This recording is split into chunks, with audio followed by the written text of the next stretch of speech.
Bonjour, bonjour tout le monde. Voilà, aujourd'hui, on va vous présenter un générateur solaire. Alors, pour expliquer d'abord ce que c'est qu'un générateur solaire, c'est entre le groupe électrogène qui marche à l'essence, au gasoil, voilà, et la batterie externe du téléphone. On produit du 220 à partir d'une batterie et qu'on recharge alors de trois façons différentes, soit en 220, soit en solaire, soit branché en allume-cigare. Voilà à quoi ressemble un générateur solaire. Donc la marque VTOman, on est en train de le tester, on va vous montrer ça. Les premiers tests sont plutôt bons.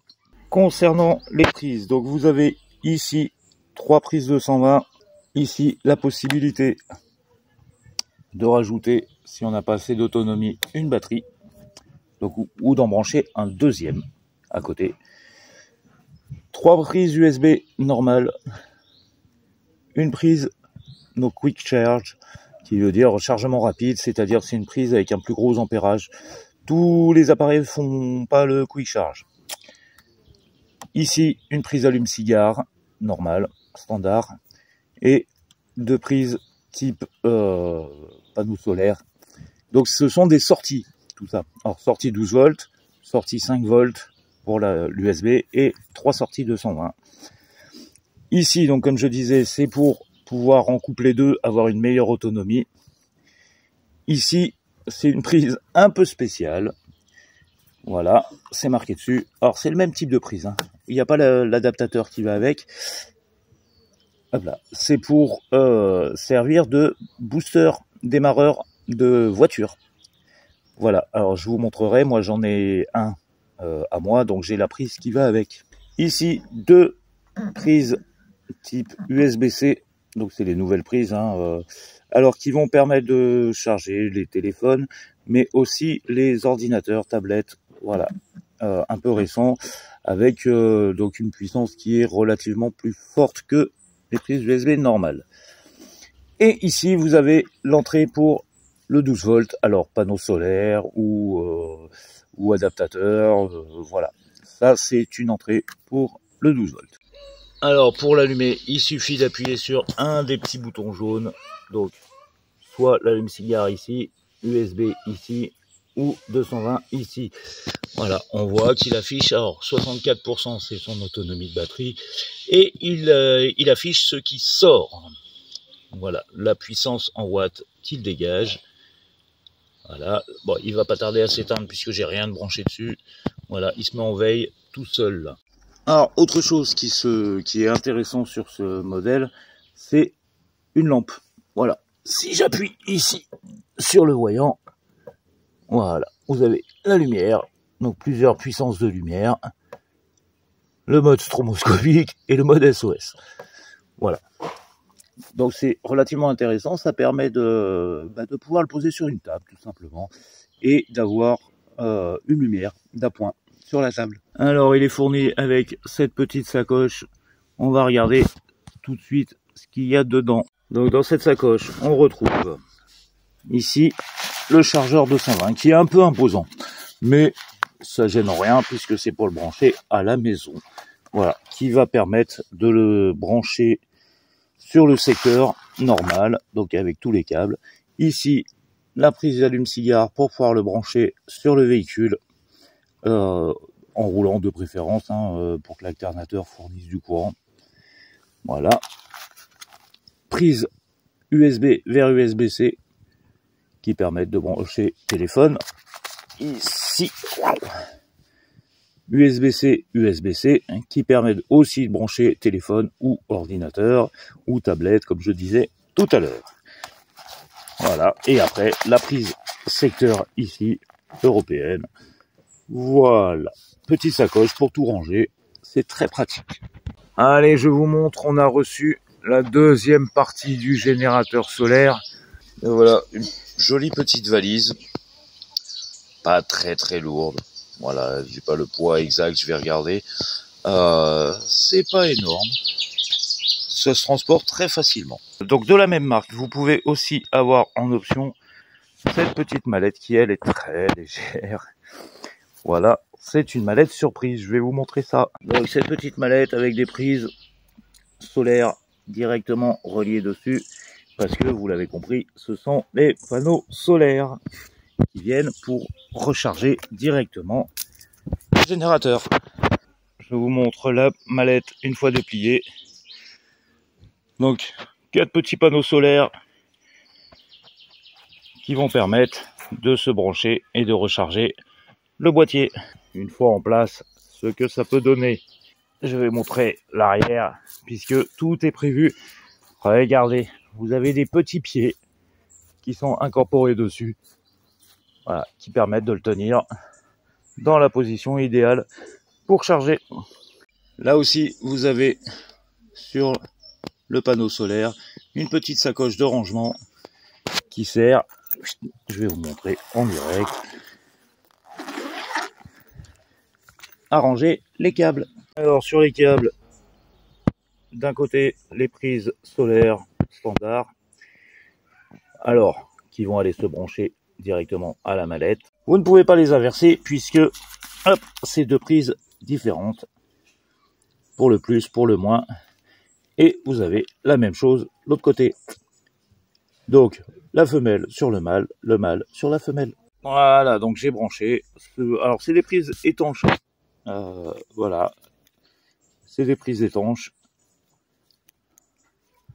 Voilà, elles sont. Il y a un joint dedans pour éviter que l'eau s'y infiltre. Hop, et si on va à l'autre bout du câble, on a 3 prises. Hop, la troisième, elle est cachée. Voilà, c'est 3 prises pour différents appareils. Donc, une prise relativement standard, ronde. Une prise, alors j'ai pas les noms des prises, hein, voilà.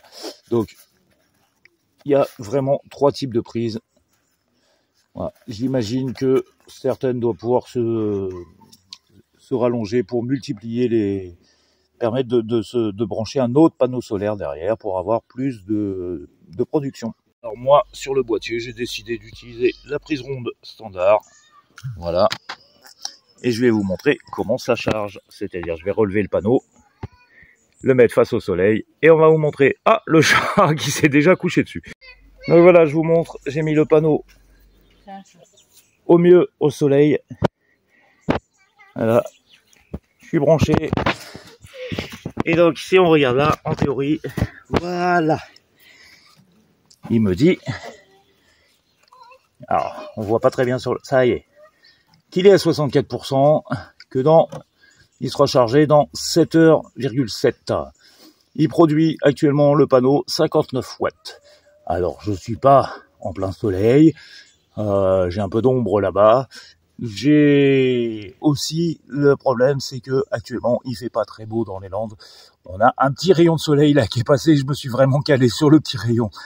Voilà, donc on verra ce que ça peut donner. Autre chose intéressante sur le panneau, c'est vous avez des œillets sur toute la longueur qui permettent de le suspendre en haut, en bas, voilà, et de l'accrocher par exemple sur un mur. Alors là, je vais pas vous montrer puisque on est dans un camping et je vais pas toucher le mur du camping, mais voilà, par exemple sur le rebord du véhicule, voilà, on peut l'attacher très facilement au store par exemple, ou voilà, pour être le mieux positionné au soleil, sachant que l'idéal pour un panneau solaire, ce serait qu'il soit à entre 30 et 45 degrés par rapport au sol pour l'inclinaison du soleil.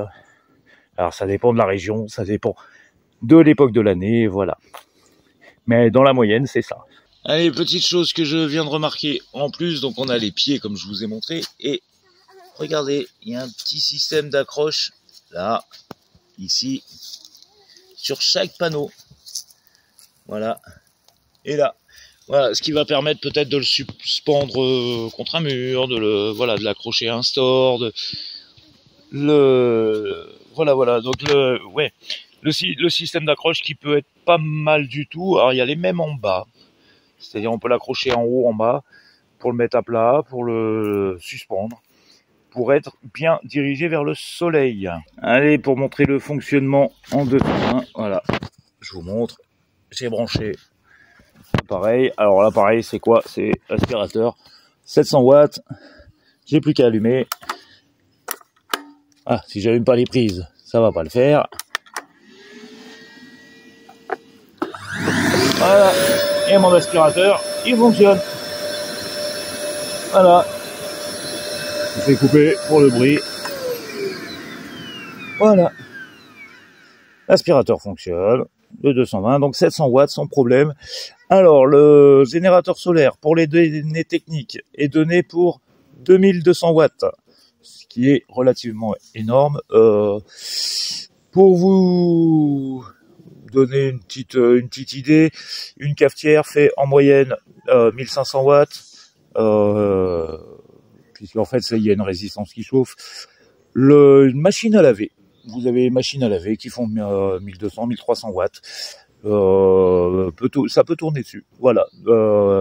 Pour vous donner une idée, moi, le camping-car complet, alors le 220, j'en utilise très peu. J'utilise pour le chauffage quand il fait froid l'hiver. Mon chauffage fait 1500 watts à fond, donc ça peut tourner dessus.